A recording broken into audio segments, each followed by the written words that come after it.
How's it going, ladies and gentlemen? My name is Michael Thurgood, photojournalist and sociologist here at VEDA World News. Now listen, we have an outstanding topic that we're going to talk about today right here in Houston, Texas, concerning Houston Independent School District, or HISD. I have two educators side by side with me. Of course, you well know Dr. Meochea Moeny right here, but we also have another special guest who have been on this show before, and we will let her introduce herself as she is very special. Ma'am, your name. Thank you, thank you. Again, I'm Councilwoman Arnetta. How are you? You know, they've been a councilwoman for 7 years, but I've been a teacher, special ed teacher for almost 19 years to be exact, certified. That's very important, have a master's degree in education. So I'm a special ed teacher. So that means that's all I've taught the whole entire time of my career. So if I don't know nothing else, I know special ed. Well, let's start here because you dropped something on us that was very, very enlightening about the DIAD program. Now, for those that are listening and watching, the DIAD program is, please. Well, it's not a program, it's basically diagnosticians, and what they do, they're testers for special ed. They let us know what the kid has and what kind of ailment, if you will, a disability that they have. It can be visually impaired, it could be ED, it could be autism, it could be ADHD. It's a combination of it, even dyslexia, if you will. So all of that comes under the DIAG. The DIAG tests the kid. Basically, we do a RTI, which is a response to intervention. We're working with general ed teachers and as well as special ed. We come together if we see a problem with the kid, and then after much testing, observation, then the DIAG takes it, which is a tester. They're basically testing the kid and telling us what that kid needs, what's going on, and then we take it from there as special ed teacher. Well, before we get into the perspective from Dr. Moeny here, let me first put this disclaimer out. I used to be a former recruiter with Houston, not Houston Media, so sorry about that. That would be Workforce Solutions. Now, as a recruiter, when they introduced us to the DIAD program, it was not from the perspective that these were quote unquote special ed children who had went through some kind of diagnostic testing. How they told it to us was that, hey, here is a job that is paying $30 an hour up to 30 hours a week, and we need people with specialized skills in order to teach students. They did not specify that. Dr. Moeny, what are your thoughts and perspectives? Well, that's exactly what I was told. For starters, they have a list of I guess you could say, just elective programs, like you said, for like skilled professionals coming in and speaking to the students, talking to the students, and showing the students also other skills and somewhat trades, future trades that they can pursue in their grade level and their ages as well. Now, as far as myself, I do theater arts and filming. So yeah, they have a list of things. STEM program. They have chess. They have basketball, they have boxing, they have piano, and the list goes on. But I was selected for film and theater as well. Okay, back to you. Back to you, because I have to get your perspective on this thing here. As an educator, how does that work out for students who have, let's say, special ed requirements or maybe disabilities of some sort? Does the DIAD program benefit those students? The DIAG and the program that you're talking about is so different. It's so different than under the special ed.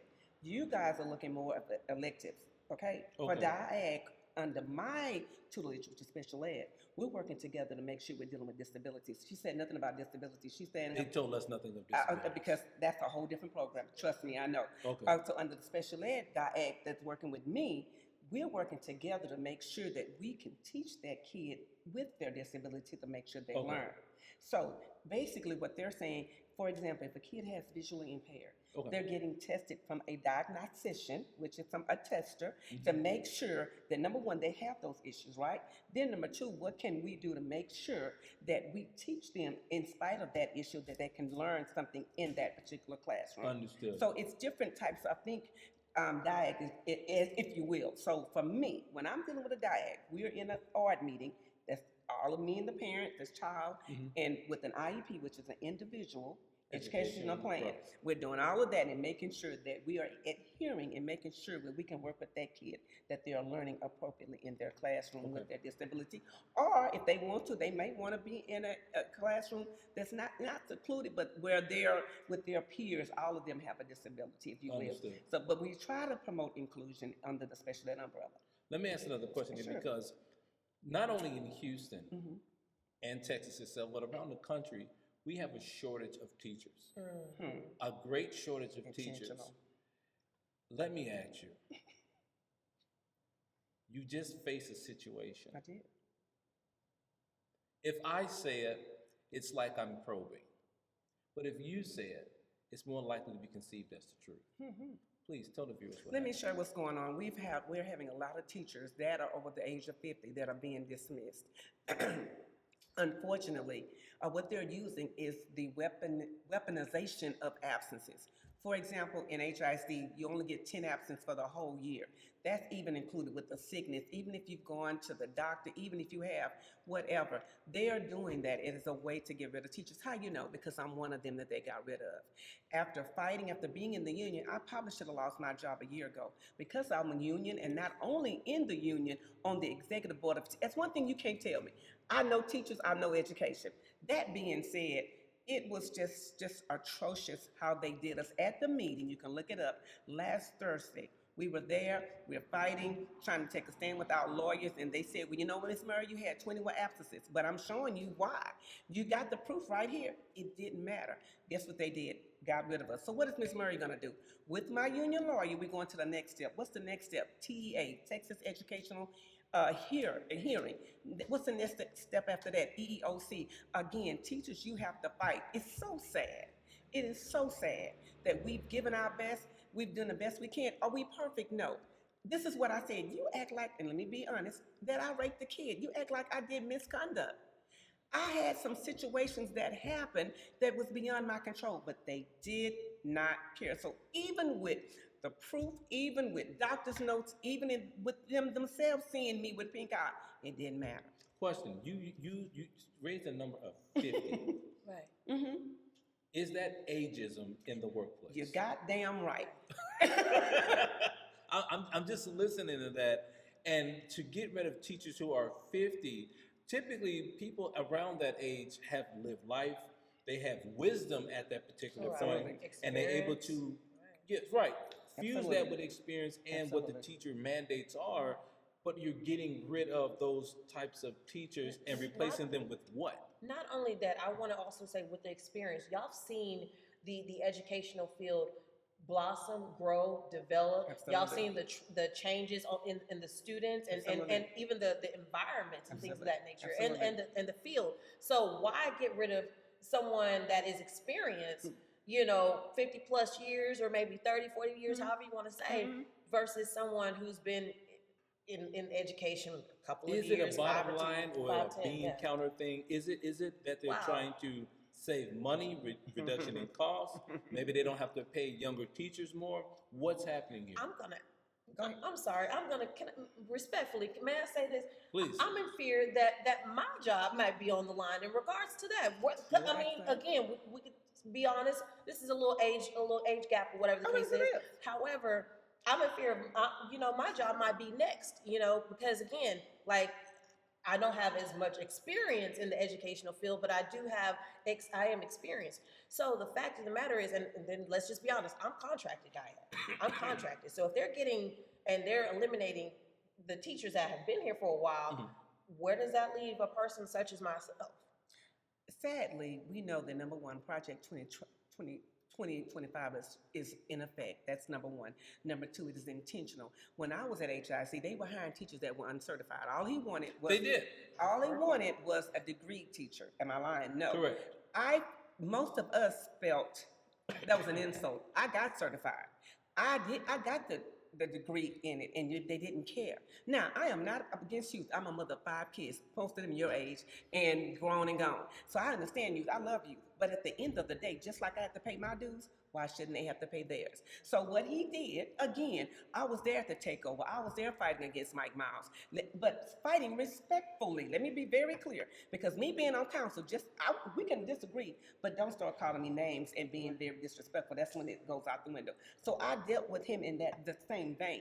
That being said, what is going on? Yes, they want younger teachers, those that are not certified. Hey, if you want a job, I'm going to give it to you. And yes, they're going to pay you lower. I said this. 20 more months, I would have retired. In 20 months. But because they had, I know that I was targeted. They said that, remember, I'm Houston Federation of Teachers. I'm a union rep. They're going to come after me. I'm vocal. I'm on TV. They're going to come after me because I'm going to speak truth to power.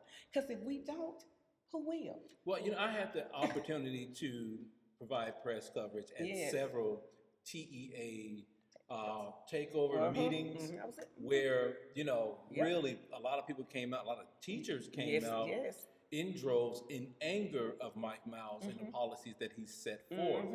Let me ask you a question. In the next 3 years, what do you foresee Houston Independent School District looking like? If you think about that H, it's Houston, right? It's leaning. It's already leaning. It's already, and it's going to eventually be a charter schools everywhere. So Right. if If that happens, what does that mean for students and parents? It means no hope for the future. Let's just be honest. There's no hope for the future. I'm just gonna be realistic about it. There used to be a point in time where even when I went to school, like I have two favorite teachers I still love to this day. Shout out to Miss Lively and Miss McLean, by the way. One was my choir teacher and the other one was my, oh, and Miss Lily too.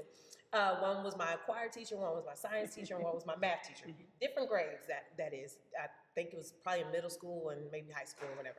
But with that being said, those were the three people that were memorable to me whenever I went to school, because those are the three people that actually cared about my well-being or, or my education. They actually took the time out to not only just teach me a lesson and say, hey, do your homework, but they actually made sure that I understood. And also, in my home life, if I was having maybe a bad day, they also had the compassion to say, hey, is everything okay with you? You're going to be okay. You're a phenomenal student. Keep up the good work. Just those little pieces of just care matters to a child, yet alone a student, whenever you walk into the classroom. Okay. Kids these days, they don't have nothing, let's just be honest, but social media and TikTok, okay?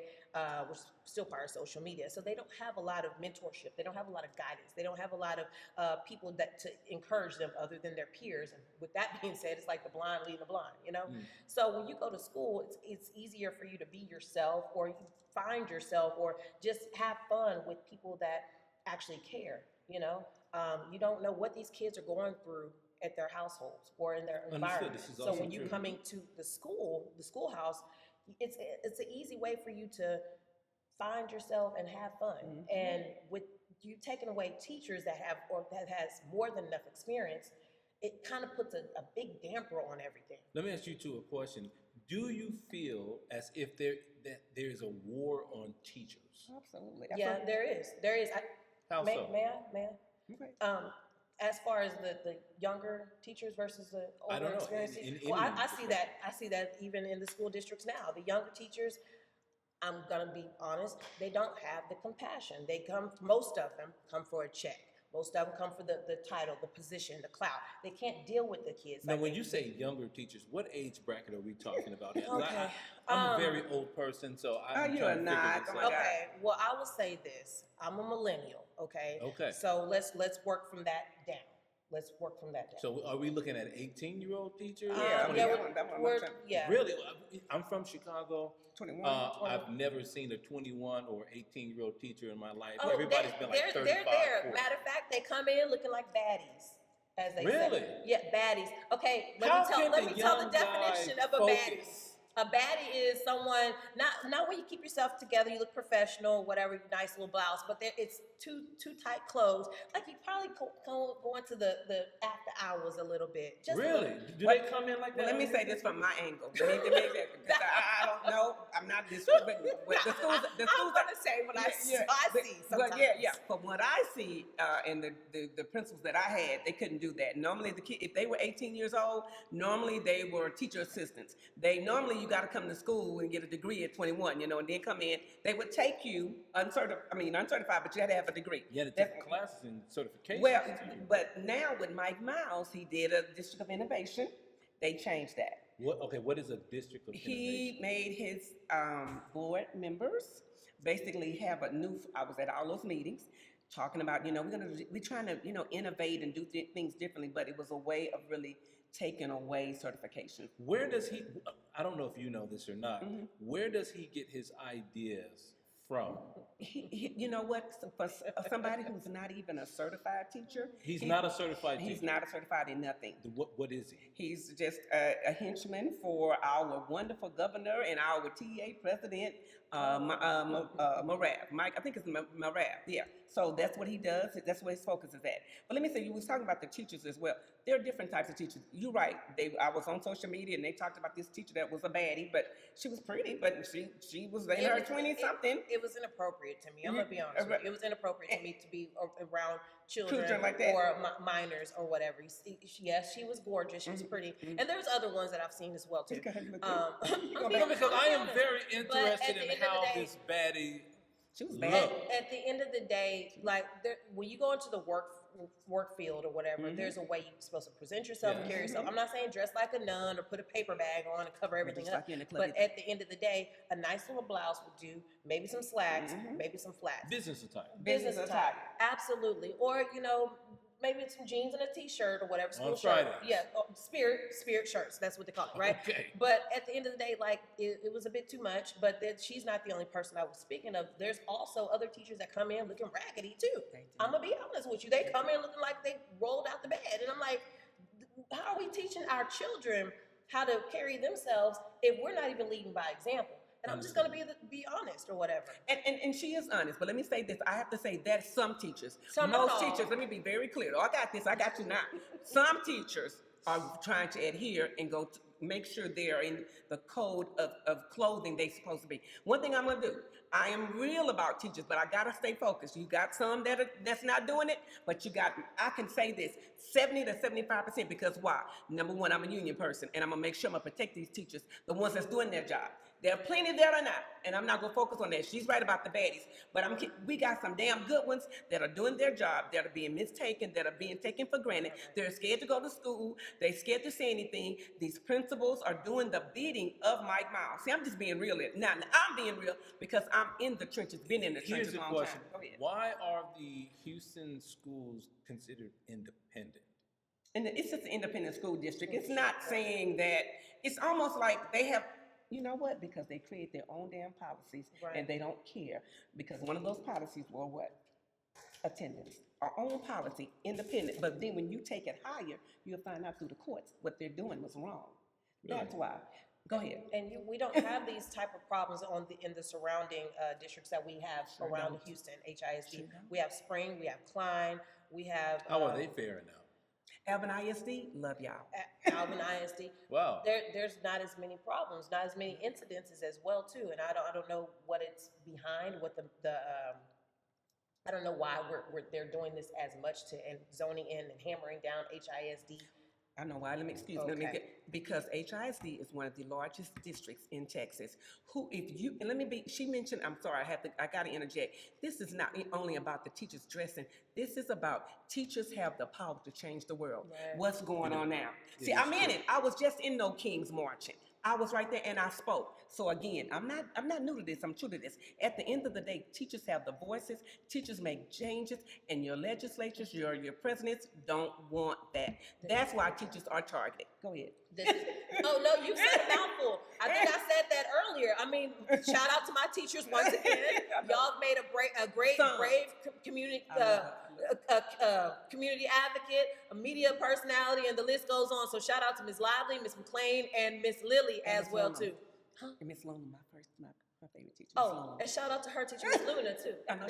I wish I could say the same. I went to Catholic school. Okay, but what about your Catholic teacher? teacher. It's not about me, it's about you. Okay, that means that's not, we don't need to talk about that, okay? She got those. It's about you Yes, guys. yes, definitely. But like I said, all is, you know, well in regards to the teachers that are doing the work and have put in Right.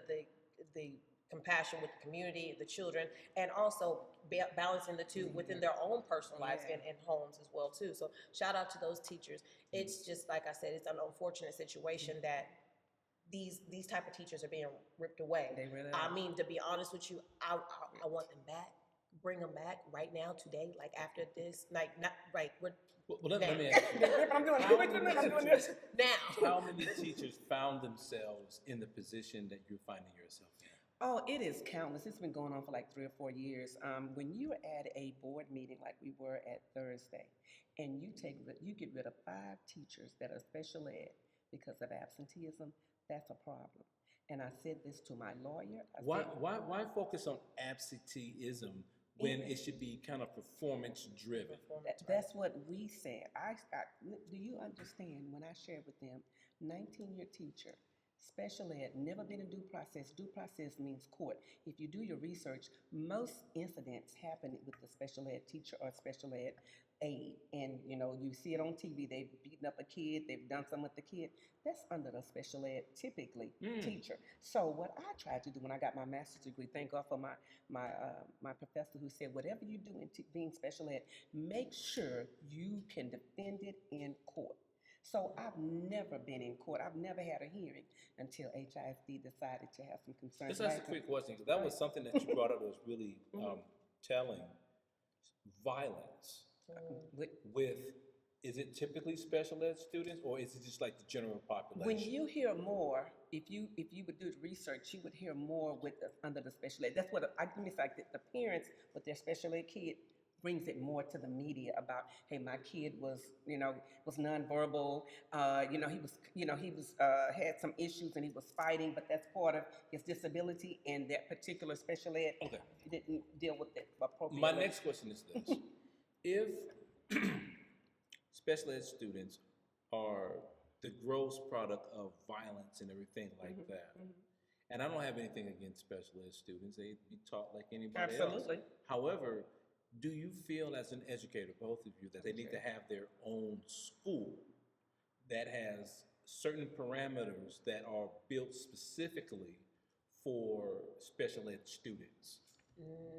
I don't believe so, because there's a way for them to grow out of certain I'm not an MD, a doctor, I'm not a specialist like that, but certain psychological patterns that they're I mean, if they happen to grow out of, while they're in that, they can transfer over to, I guess, general population? Let me interject. For typically, when they're in the special ed, it's not something growing out. It's how can we accommodate what they have and try to minimize it. So, for example, if you have a kid that is a behavior kid, okay, and he is ED, emotionally disturbed. That's one of the terms under special ed. And if he's always fighting every day. You're documenting. What you're trying to do is how to minimize those many incidents. So it's not something they really kind of grow out of. You're trying to minimize it to get less and less, because there's something going on that we're working with. That's the essence of special ed. How does a student get like that? Go ahead. Well, sometimes What she said earlier, I agree. We shouldn't put them in a special school. They did that. That's why we tried to integrate. Okay. And if you know the history, yes. And so what we tried to do is promote inclusion. Now, they do have schools that are Caucasian driven for those kids, but they're very expensive and it's out of pocket. Okay, so the white schools, again, this is non-censored. Okay, we will never censor anyone here. Are you saying that the white schools have the money and the resources to adequately deal effectively with students that have learning disabilities of some correct. sort? The community puts in a budget or funding behind that as well too. Shout out to Klein at ISD, because I do know that they are one of the independent school districts that do have that program. I cannot remember the name of the program, but it is very similar. What happened where the rest of the schools are not implementing such? Is it? She focused on Klein ISD. I'm focusing on a school, a person that made up a school, decided to build a school, specifically for special ed kids has nothing, it's almost like a charter school, if you will. Sure. Okay. And so it's only for special ed kids, but the parents who have the money are paying into that program. It's not Understood. like, you see what I'm saying? It's not like a But public. Yeah, no, it's not, no, it's very much so private. and it's basically, because let's be honest, some of us African Americans don't have money to pay $20,000, $30,000. I mean, that's a lot of money. Yeah, that's It it, is. exactly. That's why you need public education and you need special ed, because we're doing it in spite of the money. But thanks to Mike Miles, you telling them special ed teachers to leave. Go ahead, we don't need you. So we have a guy, Mike Miles, who has really, does he have any educational experience as far as teaching? No, he was in Dallas. He did the same thing in Dallas. He tried to How do did it. Dallas fare out? For some kind of way, they kicked him out. I don't know how they did it, but they had such a stern, strong group of people. He got kicked out. So we can have a strong. Wait a minute now. So Wait a if minute. it worked for Dallas to get rid of this particular person, And then they're over Houston here. can't. But at the time when they did that, they didn't have as much of the MAGA influence as we have now. As in Republican? MAGA, just however you want to do. You want to be Republican or what? MAGA is focused on destroying education. Who benefits most from public education? I have another guest, a Republican guest that will be here in an hour. And I'm going to get my car fixed. And And he is MAGA, and that's Is he fine. Caucasian? He's actually Hispanic. And I thought that maybe you guys want to have that Money conversation. can one of have him. these I ain't days. gonna deal with him. No, it's okay. I It's know. okay. Hey, But lunchtime. are you stating that MAGA, the Make America Great Again, if you guys don't understand what that is, do not want effective, good education in schools? And to what end? They don't want a good future. That's what it is. It's not just the schooling, it's the future. Whitney Houston said a mouthful when she said, I believe, rest in peace, Whitney. You guys hear that, please? I did this. The children are the future, and it's true. Like even growing up, when that song came out, I had no idea what that meant when that was, around my time. I was a small child. Yeah, I was I know a you're little back. baby. I was a little baby. But now that I'm older and have children of my own, it's very important for us to install these I call them knowledge nuggets, and this wisdom and this mentorship into them, because those are the problem, quote unquote, children that may be a problem children, may be the better children for the future, better adults for the future. I'm not gonna lie, I'm putting myself out there a little bit. I was a mischievous kid. No. I was just a little mischievous, but at the end of the day, I was smart. I handled my business. I just wanted to know what else was out there or whatever. And lo and behold, you got to bump your head a couple times or whatever. And now that I went through those little bumps or whatever and had to dust myself off again, I believe I'm pretty decent adult. Yeah. You are. So at the end of the day, I got to see her last night. She's amazing. Go ahead. Thank you. Yeah, so at the end of the day, like I said, it's all of just having that what they call the village, having that village. But if you don't have, like I said, someone as simple as a teacher, a next door neighbor, a mom that kind of adopts you in, or a play mom, as they say. If you don't have those things in your village, then it's going to be hard to go through society when you're an adult. But let me ask a question. What do you guys think, or you ladies think, should be happening right now at HISD? For me, I think that what they need to do, the first thing is you need to remove Mike Miles. Once you remove Mike Miles, I need the board of managers to be removed, because what they did, when he put his board of managers, the elected ones that were there were removed because they put Mike Miles in and he sort of dismantled that. So we need to go back and let the people have the voice that they had and vote those that were on the board, put them back on the board, or get a new crew that we can vote on. The board of managers currently is not from the people, it's from Mike Miles. So that was one thing you wanted me to put the power back to the people, if you will. Understood. Because the board of managers are not. And that's only through the voting process. Right, but the board of managers that are now currently on the board, they came because of Mike Miles. He basically said, this is who I want, and they went through. Oh, so he can appoint his own That's people. what he did. That's what he did. Is that legal? Well, it happened. You know what is, let me say this. when they wanted those 5 seats, was that legal? Redistricting. Okay. So again, I will not. you don't have to question that, but I'm letting you know can't. a lot of times they find a lot of loopholes. Okay. So that being said, that's what's going on there. So that's the start. Then when you do that, let's make sure, let's be sensible. Look, I understand about age. If anybody know I am. Look, I'm 59. I'm grateful for that. And you better hope that Lord let you see that and look as good as me at 59, because typically we are. When you're 59, we kind of 300, 500 pounds. So, but anyway, I ain't going there. And might I say, black don't crack. She's not gonna say it. I'm gonna say it. She can say, I'll let you say it. I'll let her say it. So that's the first thing, and put it back to the people, and quit trying to destroy our schools. Yes, in the beginning there were some issues. They said we were F-rated schools. Not all the schools, but how is it that some were A and some was F? What were you doing? And you weren't trying to find out to fix the problem. You just said, this is what's going to happen. We're going to get rid of. That is my problem. Show me what are you going to do by the data. Make sure you are importing the data to ensure all kids are successful. And let me just say it, not just white kids. Okay. Wow. Ms. Moeny? We've already covered everything there is to cover. Like I said, out with the bad seeds. Really, to be honest with you, like I said, being a mother and seeing these transitions happen, and even kind of reflecting on my own experience, I see that what the problem is. Okay, going forward with parents, what should the parents be doing right now? Because their children more than likely are going to be facing overcrowded classrooms. They may be facing interruptions when it comes to how they are educated. Subs, yep. And substitute teachers. Right. Not saying that substitute teachers are bad, but oftentimes They don't know substitute teachers may not know everything. The curriculum, they may not know. And they're not supposed to. The whole curriculum. They just know a piece for that day, whatever the teacher writes out, and that's that. So, And so what are that's- parents supposed to do? What I believe is we should get on the boat, join the teachers that are going against these trials and tribulations when it comes to HISD. Again, it's just teachers that are saying it. It's not parents that are like, hey, we need our teachers in place. If you bring the masses together, it might make a little bit of a movement, a little bit of more shape. But right now, it's just the teachers saying, hey, you can't do this to us. And the parents don't know even where to begin with, or even what they can do to help.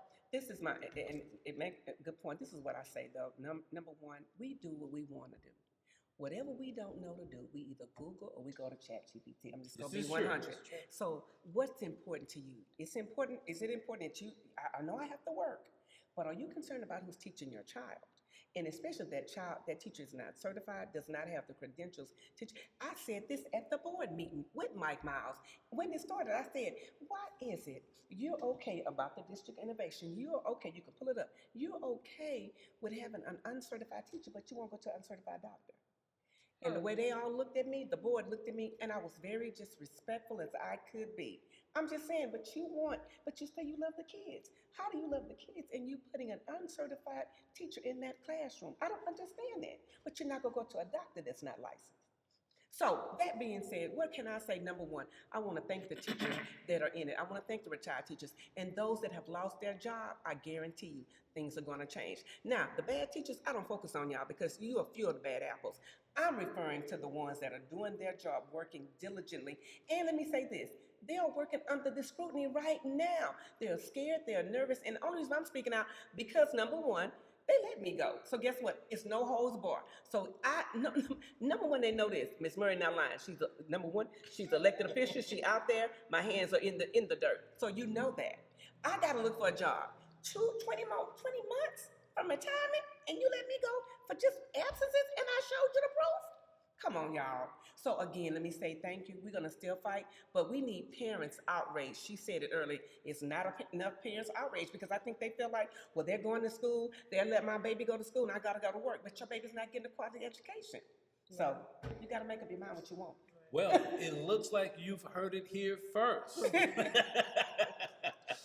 Most definitely, HISD has significant problems that need to be fixed and corrected before they go forth in the future, but the future looks very bleak and uncertain from the perspective of teachers and educators.